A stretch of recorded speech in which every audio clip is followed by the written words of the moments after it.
My parents kicked me out for getting a job and not being able to babysit anymore, then lied to the whole family when asked about it. So I went nuclear and exposed them, and now they're trying to force me back because their new babysitter quit. 2 months after I turned 17, I got my first job. But when I told my parents about it, their literal first words were, "Who's going to babysit our kids?" I should have been shocked, but because I knew my parents, I wasn't. So I replied, "Well, who's going to pay for my college tuition?" I expected that to stump them. You see, they had repeatedly told me in the past if I wanted to go to college, I needed to pay for it myself. But instead of conceding, they started laughing like my response was the funniest thing in the world. You're a woman, and women should be grateful to take care of kids, whether it's free or paid. Of course, in my case, it was free. My dad then chimed in with some words of wisdom. "You don't just get to be selfish and abandon the family, Julia. Do you know how much a babysitter for 4 kids costs these days?" I tried to compromise, to tell them that some of the money I made from work could go to them and the kids, but they didn't care. And to them, because I wasn't spending my life taking care of their kids, I deserved to be kicked out. They told me to pack my bags and leave. I just rolled my eyes in response. I ran upstairs, but as I did, for the first time in a very long time, I let myself feel it, the heartbreak, the betrayal, and most of all, the grief of knowing I'll never know a life where my parents love me. I didn't even bother wiping the tears away, just focused on stuffing as many clothes into a backpack as possible. After 10 minutes, they yelled at me to hurry up,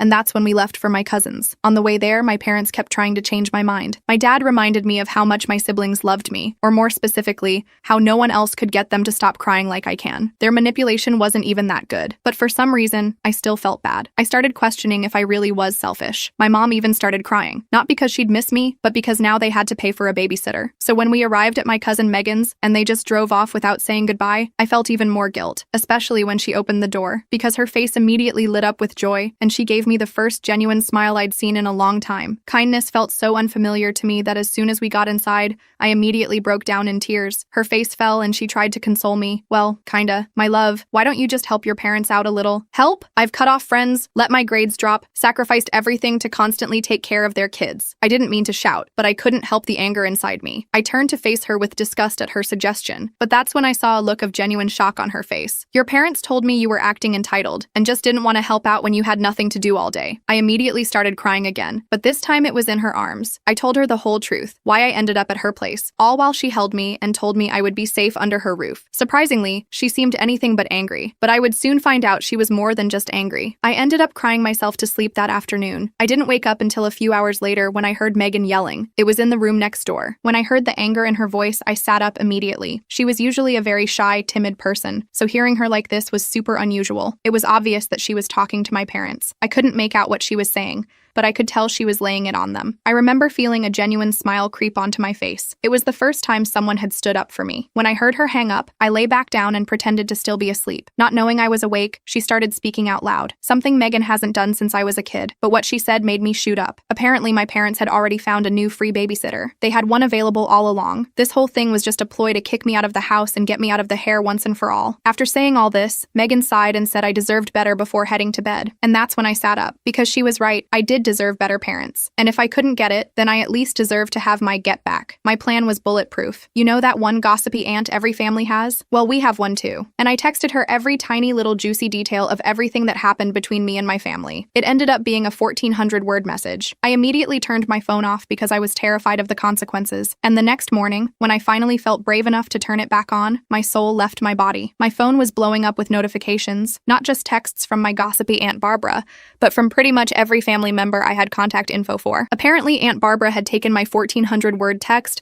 and forwarded it to everyone in the family group chat without a moment's hesitation. I scrolled through the messages with my heart pounding in my chest. There were dozens of them. Some people were defending my parents, saying I was just a dramatic teenager, but a surprising number were actually on my side. My Uncle Joseph wrote a whole paragraph about how disgusted he was with his sister, my mom, for treating me like a live-in nanny instead of a daughter. My grandma Elizabeth sent a message saying she was heartbroken and that she raised her children better than this. Megan came into the guest room where I was staying and sat down next to me on the bed. She had her phone in her hand too. Megan snorted. "Are you kidding? Barbara lives for this kind of drama. But honestly, maybe it's good that everyone knows what's been going on." I wasn't so sure about that. On one hand, it felt good to finally have people believe me. On the other hand, I knew my parents were going to be furious, and I still had to figure out what I was going to do now. I had a job, but no place to live long term. I was still in high school, and despite everything, I missed my little siblings terribly. My phone rang. It was my dad calling. I looked at Megan, panic rising in my chest and my hands starting to shake slightly, but I knew I had to face them eventually. I took a deep breath and hit the accept button. I answered the call, bracing for the inevitable explosion. I wasn't disappointed. "What the hell do you think you're doing?" My dad's voice was so loud I had to pull the phone away from my ear. Megan could hear it too, and her eyes widened. I didn't even get a chance to respond before he continued his rant. He told me I was dead to him, that I'd humiliated them in front of the entire family, and that I could forget about ever coming home. The whole time I just sat there taking it, my eyes filling with tears again. When he finally ran out of steam, I managed to squeak out, "I didn't mean for Aunt Barbara to tell everyone." It was a weak response, but it was all I could come up with. "You stupid, ungrateful," he started again, but then I heard my mom in the background. She snatched the phone from him. Her voice was ice cold when she spoke. "Julia, you've made your choice. Don't expect any support from us moving forward. Not for college, not for your phone bill, nothing." I felt my stomach drop. I hadn't even thought about all those practical things. My phone was still on their family plan. I had been counting on them at least helping with college. "What about my stuff?" I asked, my voice small. "You took what you needed," my mom replied. "Anything else we'll donate if you don't arrange to pick it up by the weekend." The call ended abruptly. I sat there staring at my phone, feeling completely overwhelmed. Megan put her arm around me and gave me a squeeze. "Well, that sounded pleasant," she said, trying to lighten the mood. "Don't worry about your stuff. We'll go get it tomorrow while they're at work." I nodded, still in shock. My parents had basically just disowned me over a part-time job at a coffee shop. What kind of parents did that? The next day, Megan called in sick to work, and we drove over to my parents' house. I still had my key, so we could get in without any problems. The house was quiet. My parents were at work, and my siblings were at school and daycare. It felt weird being back so soon, like I was breaking in instead of coming home. I quickly went to my room and started gathering things I hadn't been able to fit in my backpack the first time. My favorite books, more clothes, my laptop, and some photos of my siblings that I kept on my desk. While I was packing, Megan was in my parents' home office. I didn't know what she was doing, but I was focused on getting my stuff and getting out before anyone came home unexpectedly. When we left, Megan had a folder tucked under her arm. I asked her what it was, and she just shrugged and said she'd tell me later. We loaded my stuff into her car and drove back to her apartment. Back at her place, Megan finally showed me what she'd taken. It was a folder with my birth certificate, social security card,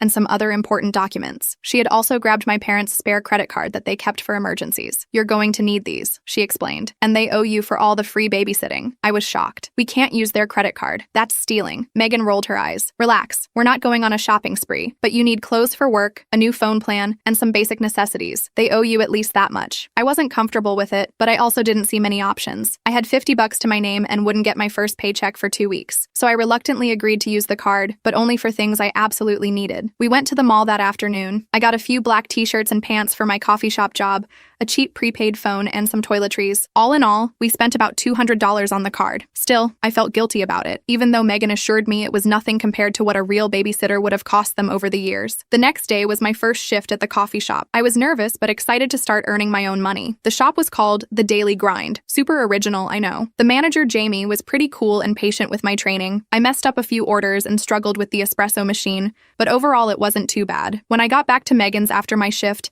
I had 3 missed calls from an unknown number. I hesitated before calling back, worried it might be my parents from a different phone. It wasn't. It was my little sister Emma using my brother's iPad. She was only 10 but somehow managed to memorize my number. She was crying, asking why I left and when I was coming home. It broke my heart to hear her so upset. I tried to explain in a way she would understand without bad-mouthing our parents. I told her I had a job now and needed to live closer to work, that I still loved her and my other siblings very much. She didn't really get it, but she made me promise to come see her soon. I promised, even though I had no idea how I would manage it. After that call, I was a mess again. Megan suggested we order pizza and watch dumb movies to take my mind off everything. It helped a little, but I couldn't stop thinking about my siblings and how much I missed them. The next few days fell into a routine. I would go to work, come back to Megan's, do homework, and repeat. I was exhausted all the time from trying to keep up with school while working nearly every day after classes, but at least I was making money now. About a week after everything went down, I got a text from my Aunt Barbara asking if I wanted to come to Sunday dinner at her house. She mentioned that my grandparents would be there,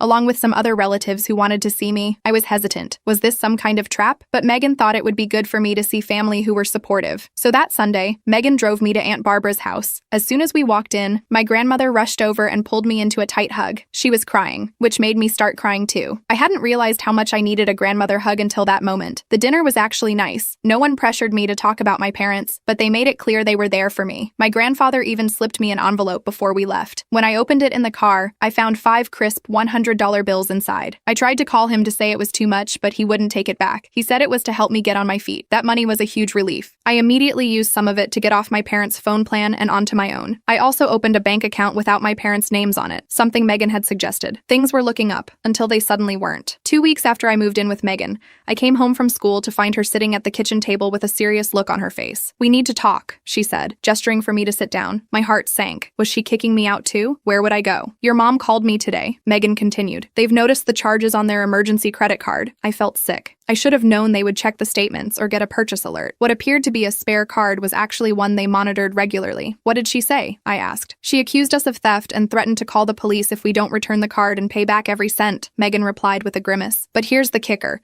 She also wants you to come home." I was shocked. "What? Why would they want me back after everything that happened?" Megan's expression turned grim. "Because their new babysitter quit after just 1 week. Apparently 4 kids under 10 is too much for most people. Who knew?" I laughed bitterly. Of course that was the reason. They didn't miss me. They missed their free childcare. "I'm not going back," I said firmly. "I can pay them back for the card from my paychecks, but I'm not going back to being their slave." Megan nodded, looking relieved. "That's what I told them. But they're pretty upset about the money. Your mom mentioned something about small claims court." I felt a flash of panic. Could they really take us to court? Would we get in trouble? I still had most of the $500 from my grandfather, so I could pay them back right away, but the whole thing left me feeling anxious and angry. The next day at school was awful. I couldn't concentrate on anything. I kept imagining police showing up to arrest me for credit card fraud or something. By lunchtime, I was a nervous wreck. My friend Casey noticed something was wrong and dragged me outside to the courtyard to talk. I ended up telling her everything. She was horrified by what my parents had done. "That's actual child neglect," she said. "They can't just throw you out because you got a job. You're still a minor." I hadn't really thought about it that way. I was so used to being treated like an adult at home that I forgot I was still legally a child. Casey's mom was a lawyer, and she suggested I talk to her about my options. I was hesitant. I didn't want to drag more people into my family drama, but Casey insisted, and after school she took me to her house. Mrs. Thompson, Casey's mom, listened to my whole story without interrupting. When I finished, she had a lot of questions about specifics, dates, exactly what was said, who else knew about the situation. I answered as best I could. "Julia, what your parents did is not okay," she said finally. "They're legally obligated to provide for you until you're 18. They can't just kick you out because you won't babysit." She explained that I had options. I could file for emancipation, which would legally make me an adult before turning 18, or we could report my parents to Child Protective Services,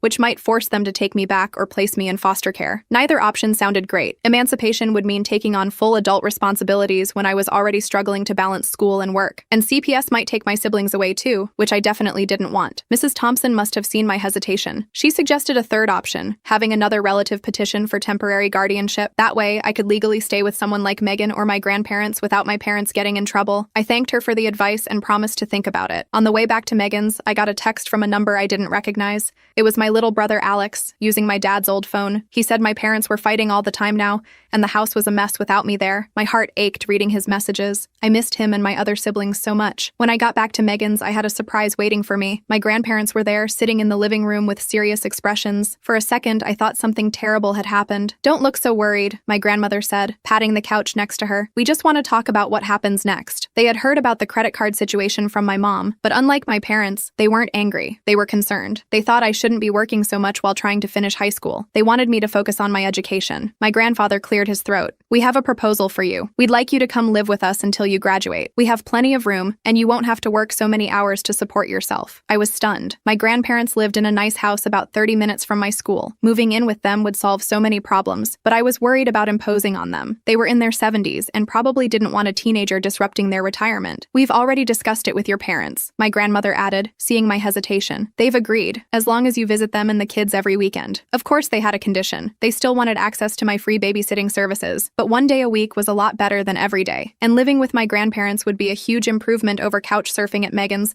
as much as I appreciated her taking me in. So I agreed. That weekend, I moved my stuff to my grandparents' house. They had converted their home office into a bedroom for me. It was small but cozy, with a twin bed, a desk, and a bookshelf. My grandmother had even bought new bedding and curtains to make it feel like my own space. The first night there, I slept better than I had in weeks. There was something calming about being in their house, away from the chaos of my parents' home, but still with family who cared about me. The next morning was Saturday, which meant I had to face my first visitation with my parents and siblings. My grandmother drove me over, promising to pick me up at 6 p.m. sharp. I was nervous the entire ride over. When we pulled up to my parents' house, my siblings came running out the front door. Emma launched herself into my arms, and the younger ones crowded around me, all talking at once. I hugged them tightly, realizing how much I had missed their little faces. My parents were standing in the doorway, watching. My mom's expression was unreadable. excitable, but my dad looked annoyed, probably because he had to deal with the kids all morning until I arrived. Once my grandmother left, I spent the day playing with my siblings, helping them with homework, and catching up on their lives. It was almost like old times, except for the tension whenever my parents were in the room. My mom eventually cornered me in the kitchen while I was making lunch for the kids. "So, you're too good to live here anymore, but you'll take handouts from your grandparents?" she said with a sneer. I tried to stay calm. "I'm just trying to finish high school without being homeless," I replied, focusing on making sandwiches rather than looking at her. "You were never going to be homeless," she scoffed. "You're so dramatic." I bit my tongue to keep from pointing out that they were the ones who kicked me out. Instead, I just carried the plates of food to the dining room for my siblings. The rest of the day was awkward but manageable. My dad mostly ignored me, which was fine by me. At 6 p.m. exactly, my grandmother's car pulled up outside. I hugged my siblings goodbye, promising to return next weekend. As I was walking out the door, my mom called after me. "Don't forget to bring your babysitting money next time." I turned, confused. "What babysitting money?" She rolled her eyes. "The $500 you owe us for stealing our credit card." I was about to argue but decided it wasn't worth it. I just nodded and left. In the car, I told my grandmother what happened. She looked angry but didn't say anything until we were halfway home. "Your mother always did have a selective memory," she finally said. "She seems to have forgotten all the money they saved using you as a nanny for 5 years." I was surprised. My grandmother had never criticized my parents in front of me before. It felt good to have someone else see the unfairness of the situation. Life at my grandparents' house quickly fell into a new routine. I went to school, worked fewer shifts at the coffee shop, and spent more time on homework. My grades started improving almost immediately. On weekends, I visited my siblings as agreed,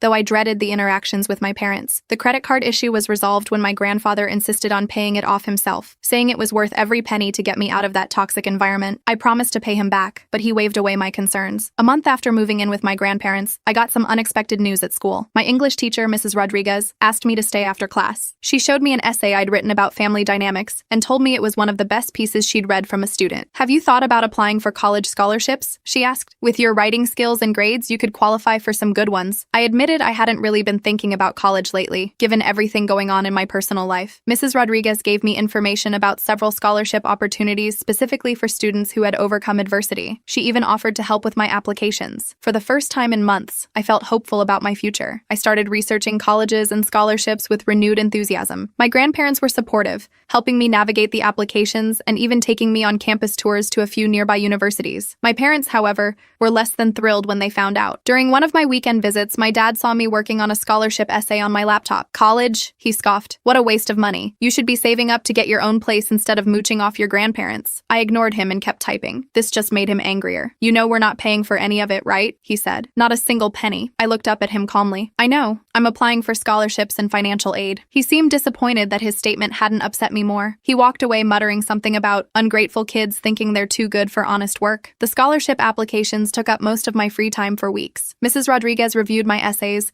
and my grandparents helped me gather all the required documents. By the spring, I had submitted applications to 6 different colleges and over a dozen scholarship programs. The first acceptance letter came on a Tuesday in April. I got into State University with a partial scholarship. I was thrilled, but it still wasn't enough to cover all the costs. I kept hoping for better news from the other schools. That same week, something unexpected happened during my weekend visit to my parents' house. My mom actually asked me how the college applications were going. It was the first time she'd shown any interest in my future plans. I told her about the acceptance from State, trying not to sound too excited since I knew she didn't approve. To my surprise, she didn't make any snide comments. Instead, she nodded and said, "Your Aunt Barbara went there. She liked it." It wasn't much, but it was the closest thing to support I'd gotten from either of my parents in months. I decided to take it as a positive sign. The next big news came 2 weeks later. I received an email notification that changed everything. One of the national merit scholarships I'd applied for had selected me as a finalist. If I won, it would cover full tuition at any public university in the state for 4 years. I was ecstatic. My grandparents took me out to dinner to celebrate making it to the finals. Even Megan drove over to join us. The finalist interview was scheduled for the following week. I spent days preparing for that interview. My grandmother helped me pick out a professional outfit, a navy blue blazer and skirt that made me look older than 17. My grandfather drilled me with practice questions until I could answer confidently about my goals and aspirations. The day of the interview, I was a nervous wreck. The scholarship committee consisted of 5 people, all with impressive academic credentials. They asked about my essay, my experiences, and my plans for the future. I talked about wanting to to become a child psychologist, inspired partly by my own experiences with family dynamics. I left the interview feeling like I'd done my best, but I had no idea if it was good enough. The results wouldn't be announced for another 2 weeks. Those 2 weeks were the longest of my life. I checked my email obsessively,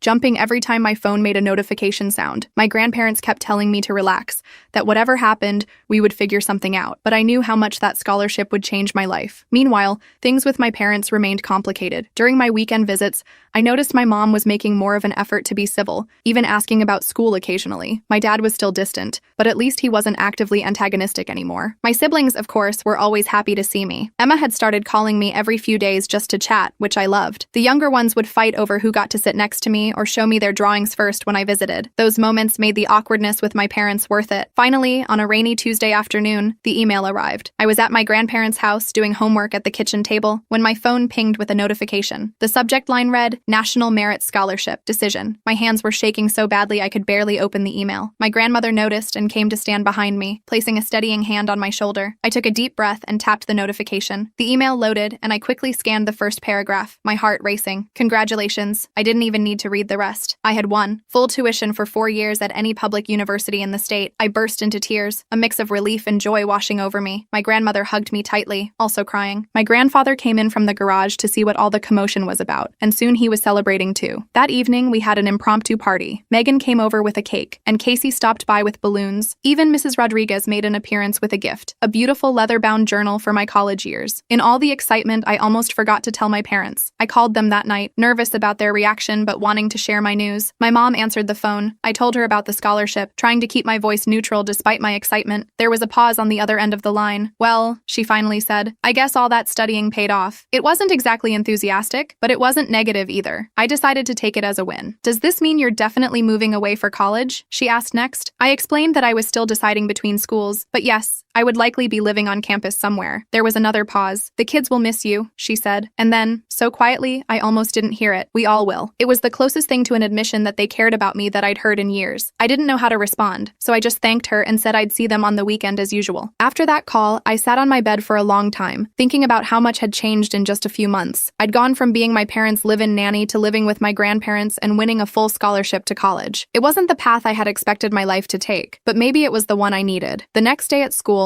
I found myself smiling for no reason throughout the day. The future that had seemed so bleak just months ago now looked bright and full of possibilities. I had people who believed in me and supported my dreams, and I was starting to realize that maybe, just maybe, I deserved that support all along. As April turned to May, things kept looking up. I spent most of my time at my grandparents' place, which honestly felt more like home than my parents' house ever did. I still went over every weekend to see my siblings, but those visits got less awkward as time passed. My mom actually started making small talk with me, and my dad at least stopped glaring at me from across the room. One Saturday in mid-May, something weird happened. I was playing with my youngest brother in the living room when my mom came in and just stood there watching us. After a few minutes, she cleared her throat. Julia, can we talk in the kitchen for a minute? My stomach immediately knotted up. Every time my parents wanted to talk, it ended with me feeling like crap. But I nodded and followed her. In the kitchen, she busied herself making coffee, not looking at me. I just stood there awkwardly, waiting for whatever bomb she was about to drop. Your father and I have been talking, she finally said, about your graduation next month. Oh right, graduation. With everything else going on, I'd barely thought about it. But now that she mentioned it, I realized I had no idea who would come to the ceremony. Would my parents even show up? Would it be super awkward having them and my grandparents in the same place? We want to host a small party for you, she continued, here at the house. After the ceremony, I must have looked completely shocked because she actually laughed a little. Don't look so surprised. You're still our daughter. I didn't know what to say. For months, they'd treated me like I was nothing but free labor, and now they wanted to throw me a graduation party? It didn't make sense. Why? I blurted out before I could stop myself. My mom's face fell a little. She put down her coffee cup and finally looked directly at me. Because we're proud of you, she said quietly. The scholarship, college. You've done well, Julia. I just stared at her. Who was this woman and what had she done with my mother? I wanted to ask if she was feeling okay, or if she'd been abducted by aliens. Before I could respond, my dad walked in. He nodded at me awkwardly, then grabbed a beer from the fridge. Your mom tell you about the party? He asked. I nodded, still too confused to form words. Good, he said. We were thinking just family. Your grandparents, Megan, a few aunts and uncles. They were including my grandparents, and Megan, the people who had basically rescued me from them. This was getting weirder by the minute. That sounds nice, I managed to say. Thank you. My dad nodded again and left the kitchen. My mom went back to fussing with coffee cups. I escaped back to the living room as soon as I could, my head spinning. That night at my grandparents' house, I told them about the party offer. My grandmother got a weird look on her face. Your Aunt Barbara went to visit them last last week, she said. Had a long talk with your mother, apparently. That explained some things. Aunt Barbara was my mom's older sister and pretty much the only person my mom would actually listen to. If Barbara had called her out on her treatment of me, it might have gotten through to her in a way that no one else could. So, should I let them throw this party? I asked. Or is it some kind of trap? My grandfather chuckled. Not everything is a trap, Julia. Sometimes people just realize they've made mistakes and want to fix them. I wasn't so sure about that, but I decided to give them the benefit of the doubt. I texted my mom the next day saying I'd like to have the party. She sent back a thumbs up emoji, which was probably the most enthusiastic response I'd ever gotten from her. The next few weeks flew by with finals and graduation preparations. I was ranked 12th in my class, which meant I'd get to wear one of those fancy honor cords with my cap and gown. My grandparents were so proud they took me shopping for a new dress to wear under my gown. Casey and I spent a whole Saturday decorating our caps. I put, "Nevertheless," she persisted on mine with glittery gold letters. It felt appropriate given everything I'd been through. Graduation day arrived with perfect June weather. I woke up early, too excited and nervous to sleep in. My grandmother made her special blueberry pancakes for breakfast, and my grandfather kept taking photos of me like I was a toddler heading off to my first day of kindergarten. The ceremony was at 2 p.m. When we arrived at the school, the parking lot was already packed with families carrying balloons and flowers. I spotted my parents' car right away. It was hard to miss with all 4 of my siblings' faces pressed against the windows, waving frantically at me. I waved back, feeling a weird mix of emotions. Part of me was still angry about everything they'd done, but another part was just glad they'd shown up. I had to go line up with the other graduates while my family found seats in the auditorium. Casey found me in line and we took selfies with our decorated caps. The whole thing felt surreal, like I was watching myself in a movie about high school graduation rather than actually experiencing it. The ceremony itself was pretty standard. Boring speeches from the principal and valedictorian, the band playing Pomp and Circumstance on an endless loop as we walked across the stage. When they called my name, I heard cheering from multiple sections of the audience. My siblings were the loudest, of course, but I could also pick out Megan's voice and my grandfather's distinctive whistle. Afterward, in the chaos of families finding their graduates, I got caught in a whirlwind of hugs and photos. Emma wouldn't let go of my waist, and my littlest brother kept trying to steal my cap. My parents actually looked proud, my dad patting me on the back and my mom fussing with my hair for pictures. As we were walking to the parking lot, Casey ran up to give me one last hug. "Coming to Tyler's party tonight?" she asked. I shook my head. "Family thing," I said, nodding toward my parents. "Maybe I can stop by later?" She shrugged. "Text me if you escape," she said with a wink before running off to join her own family. We all caravanned back to my parents' house, my parents' car full of my siblings, my grandparents in their car, and me riding with Megan. As we drove, Megan kept glancing at me. "You okay?" she finally asked. I nodded. "Just weird, you know? A few months ago they kicked me out,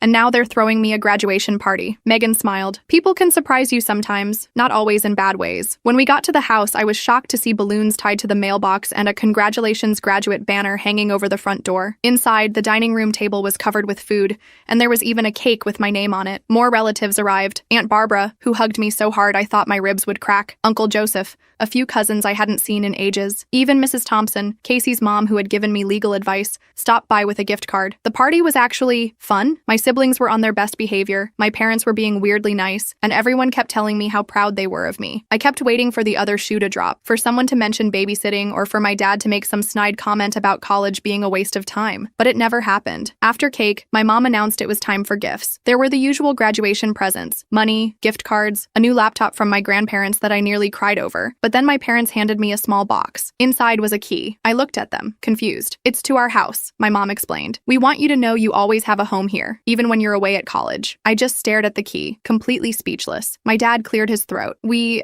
didn't handle things well," he said awkwardly. "When you got that job, we were wrong to kick you out. Was this really happening? Was my dad actually admitting they were wrong?" I looked around to see if anyone else was as shocked as I was, but everyone was just smiling like this was totally normal. "Your Aunt Barbara reminded us that parents are supposed to support their children, not the other way around," my mom added. "We took advantage of you, Julia, and we're sorry." I couldn't believe what I was hearing. An actual apology from my parents? I half expected the ceiling to cave in or for aliens to suddenly invade. "We're also sorry about the babysitting," my dad said. "We've hired a real babysitter now, for when you're not here." I looked at my grandparents, who were beaming with pride. My grandmother gave me an encouraging nod. "Thank you," I finally managed to say. "That means a lot." The rest of the party passed in a blur. By the time everyone left, it was almost 9 p.m. I texted Casey that I wouldn't make it to Tyler's party after all. I was too emotionally drained to handle a high school rager. My grandparents were the last to leave. As they were heading out, my grandmother pulled me aside. "Your parents parents called us last week, she said quietly. They wanted to know if we'd help them with your college expenses, whatever the scholarship doesn't cover. I was stunned all over again. They did? She nodded. People can change, Julia. Sometimes they just need a wake-up call. After everyone left, I found myself alone in the kitchen with my parents. There was an awkward silence as we all avoided eye contact. So, my mom finally said, "You're all set for State University in August?" I nodded. "Yeah, orientation is in July. I got assigned to Thompson Hall. That's on the north side of campus, right?" My dad asked. "Near the library?" I was surprised he knew that. "Yeah, it is. How did you know?" He shrugged. "I looked it up. Wanted to know where you'd be living." We fell into another silence, but it felt less awkward this time. More like we were all just adjusting to this new normal. "You know," my mom said hesitantly, "if you wanted to move back home for the summer, there's room." I thought about it for a moment. Part of me wanted to say no immediately, but another part recognized that they were trying, in their own awkward way, to make amends. "I'll think about it," I said. I promised Grandma I'd help her with her garden this summer, but maybe I could split my time. They both nodded, seeming satisfied with that answer. My dad checked his watch. "It's getting late. Do you want us to drive you back to your grandparents?" I shook my head. "Megan's coming back to get me in a few minutes." As if on cue, my phone buzzed with a text from Megan saying she was on her way. I started gathering my graduation gifts. "Leave some of it here if you want," my mom suggested, "for when you visit." When Megan's car pulled up outside, my parents walked me to the door. My mom surprised me with a hug, and my dad awkwardly patted my shoulder. "Congratulations again," my mom said. "We really are proud of you." As Megan drove me back to my grandparents' house, I thought about how much had changed in just a few months. I'd gone from being a free nanny who wasn't allowed to have a job to a soon-to-be college student with a full scholarship. I'd found out who really had my back when things got tough, and I'd learned that I was stronger than I ever knew. But most surprisingly, I'd learned that sometimes people can actually change. My parents weren't perfect, not even close, but they were trying. And for now, that was enough. I looked down at the house key in my hand. Maybe I would spend some time at home this summer after all. Not because I had to, but because I wanted to, on my own terms. And that made all the difference.